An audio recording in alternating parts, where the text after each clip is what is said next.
Hey guys, welcome back to Ontario Gardening. Today we are making watermelon jelly.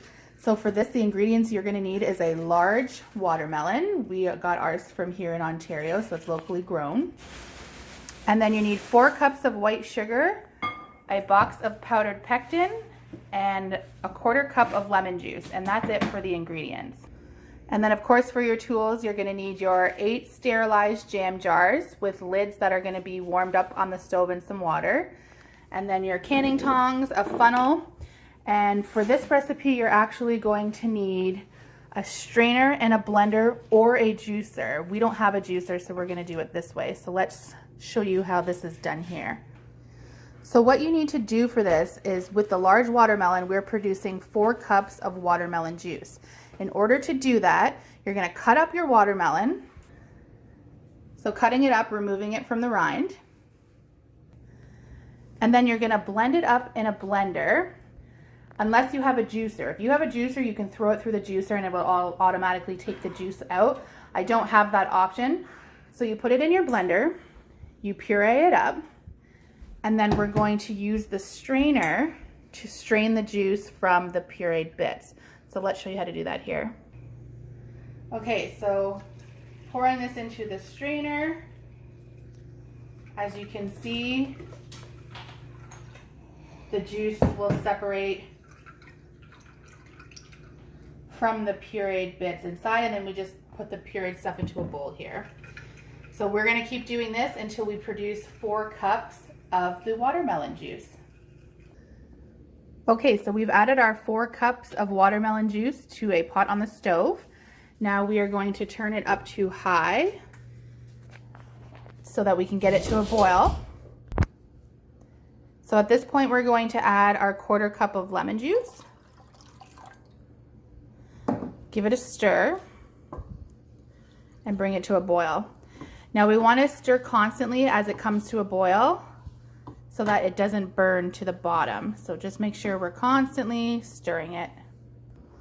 While we're waiting for it to come to a boil, we're going to take 1 cup of the 4 cups of sugar, add it to a side bowl, and then we're going to add our package of powdered pectin to that, and we're going to mix that around and make a mixture, and that's what we're going to put into the jelly. So there we are, adding the pectin to the sugar, and just keeping that on the side for now until we get our watermelon jelly to a boil. Okay, so we've let it boil for about a minute after it started, and now we're going to take the mixture of the sugar pectin and we're going to add it first. Stir that around. And now we're going to slowly add the rest of the sugar, 1 cup at a time, and stir it in between each cup. So it doesn't have to be exactly a cup, but about a cup.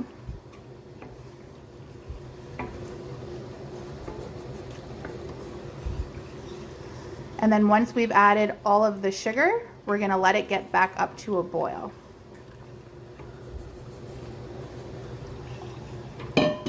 So stir that around and let it get back up to a boil. Once you've got the sugar and the juice back up to a boil, you're going to let that boil for about 2 minutes, and then we're going to ladle it into our sterilized jars.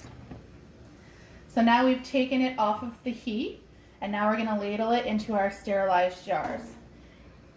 So you're going to use a funnel, and you're going to want to leave about a 1/4 inch headspace, which is about here.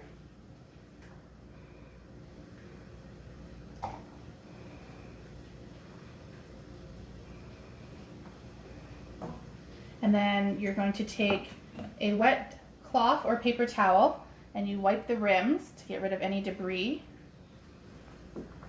And then you're going to come into your hot water where your lids are hot, putting that on, and then adding the band. Now you're going to want to be careful because everything's hot. The lid's hot, the jar's hot, the jam's hot, everything's hot. So you might want to wear an oven mitt. And then after we're done canning this all up, we are going to put it into our water bath. Now that they're in our boiling water, they're going to process here for 5 minutes. And after 5 minutes, we just take them out and we let them sit for 12 to 24 hours before we put them down with our other canned goods. And that's it for making watermelon jelly. Join us next time as we make more stuff and head out to our garden. Talk to you later. Bye.